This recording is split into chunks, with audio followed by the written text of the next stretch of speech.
पुलवामा हुआ, चुनाव आ रहा था, पूरी तरह से फायदा उठाया गया। चुनाव में मोदी जी का भाषण हुआ। ये तीन चेहरे, आप में से ज्यादातर लोग इन तीनों चेहरों से वाकिफ होंगे। वरिष्ठ बीजेपी नेता यशवंत सिन्हा, जो अटल बिहारी वाजपेयी जी की सरकार में वित्त मंत्री रह चुके हैं, लेकिन 2014 से लगातार बौखलाए हुए हैं। बौखलाहट इतनी कि अपने बेटे जयंत सिन्हा का करियर ही खा गए। वजह है इन्हें पार्टी और सरकार में पद या मंत्री पद नहीं मिलना। दूसरे नेता को भी आप लोग भलीभांति जानते होंगे, नाम है कपिल सिब्बल, जिन्हें राम नाम, राम सेतु, राम मंदिर, सेना, सरकार, राष्ट्रभक्ति और राष्ट्रभक्त से सख्त नफरत है। हाँ, बाबरी मस्जिद से बहुत प्यार है। तीसरा चेहरा है देश के जाने माने पत्रकार राजदीप सरदेसाई।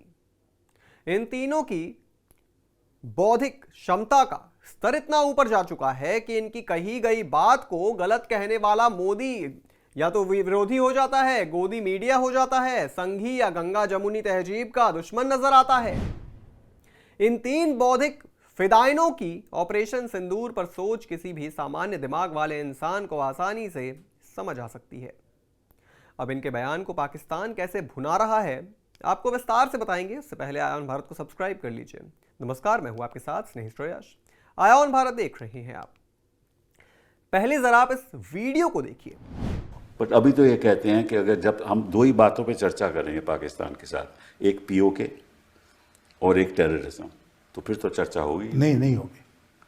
तो फिर इसका फायदा क्या है? नहीं, आपने आक्रमण भी कर लिया, आपने उनको सबक भी सिखा लिया, आपकी गोदी मीडिया भी आपके साथ रहा, उसका नतीजा क्या निकला? नहीं, उसके बाद आप भूल गए, बिहार का चुनाव आ रहा है। अच्छा, भाई पुलवामा हुआ तो जी हाँ, चुनाव आ रहा था। उरी में अटैक हुआ तो उसके बाद सर्जिकल स्ट्राइक हुआ और पूरी तरह से फायदा उठाया गया। चुनाव में मोदी जी का भाषण हुआ जिसमें उन्होंने कहा कि फर्स्ट टाइम वोटर से मैं अपील करना चाहूँगा कि पुलवामा के शहीदों के नाम पर वो एक वोट हमको दें। यशवंत सिन्हा का बयान, जिसमें उन्होंने पहलगाम आतंकी हमले को बिहार चुनाव 2025 से जोड़ दिया। ये बीजेपी के ऐसे नेता रहे हैं जिन्होंने 60 साल राजनीति में गुजार दिए। कह रहे हैं कि पहलगाम आतंकी हमले से लेकर ऑपरेशन सिंदूर तक सब कुछ मोदी का षड्यंत्र नजर आ रहा है बिहार चुनाव जीतने के लिए। इसी तरह यशवंत सिन्हा को उरी और पुलवामा हमला भी स्क्रिप्टेड लगता है, जिसके जवाब में सर्जिकल स्ट्राइक और एयर स्ट्राइक सब कुछ मोदी के चुनाव जीतने के लिए करवाए गए। कहा जाता है इंसान उम्र के आखिरी पड़ाव में मति भ्रम का शिकार हो जाता है, लेकिन इन्हें 87 साल की उम्र में भी सर से पांव तक देख लीजिए, कहीं से भी विकसित नजर नहीं आ रहे। एकदम भले चंगे हैं और इनका दिमाग भी एकदम दुरुस्त है। इन्हीं की कड़ी में खड़े हैं कांग्रेस के कद्दावर नेता कपिल सिब्बल और देश के सिरमौर पत्रकार राजदीप सरदेसाई।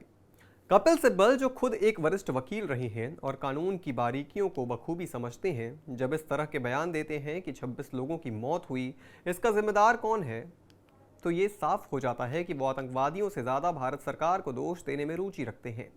क्या वो ये भूल गए हैं कि हमले का दोषी वो दुश्मन है जो भारत की सरजमी पर खून बहाता है, ना कि वो सरकार जो दिन रात देश की सुरक्षा के लिए काम कर रही है। ऐसे ही हैं वरिष्ठ से भी थोड़े ज्यादा सीनियर पत्रकार राजदीप सरदेसाई। अपार बौद्धिक क्षमता के धनी व्यक्तित्व ये अंतर्राष्ट्रीय पत्रकार हैं, क्योंकि पाकिस्तान में इनके बयान पर टीवी डिबेट किए जा रहे हैं और बताया जा रहा है कि देखिए पाकिस्तानी सेना ने कैसे भारतीय 5 राफेल जेट मार गिराए। अब सोचिए कि नुकसान किसका हो रहा है।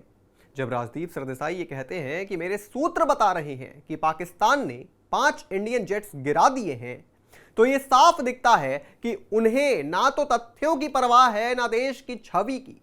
पाकिस्तान के स्टूडियो में बैठे एंकर जब तालियां बजाकर कह रहे हैं कि राजदीप ने अपने हुकूमत के मुंह पर तमाचा मारा है, तब क्या राजदीप को गर्व हो रहा होगा? क्या उन्हें यह एहसास नहीं होगा कि वो भारत के खिलाफ दुष्प्रचार को बल दे रहे हैं? ये वही सोच है जो हर आतंकी घटना के बाद सरकार पर आरोप लगाती है, लेकिन कभी आतंकियों के खिलाफ एक शब्द नहीं कहती। यही लोग सर्जिकल स्ट्राइक के सबूत मांगते हैं, लेकिन पाकिस्तान के झूठे बयानों पर आंख मूंद कर भरोसा कर लेते हैं। यही है वो बुद्धिजीवी जो अभी व्यक्ति की आजादी की आड़ में सेना पर ही सवाल खड़े कर देते हैं। अब समय आ गया है कि देश की जनता इन चेहरों को पहचाने। ऐसे लोग जो भारत की अस्मिता, सुरक्षा और सम्मान के खिलाफ खड़े होते हैं, उन्हें किसी मंच, माइक या स्क्रीन की जगह जेल की सलाखों के पीछे होना चाहिए। पत्रकारिता और राजनीति का चोला पहनकर देश को बदनाम करने वालों को अब जवाब देना होगा, जनता के सवालों का, शहीदों की आत्मा का और न्याय का। इस पूरी खबर पर आप क्या सोचते हैं दोस्तों, हमें कमेंट करके जरूर बताएं। देश और दुनिया की तमाम बड़ी खबरों से जुड़े रहने के लिए आप देखते रहें आया ऑन भारत।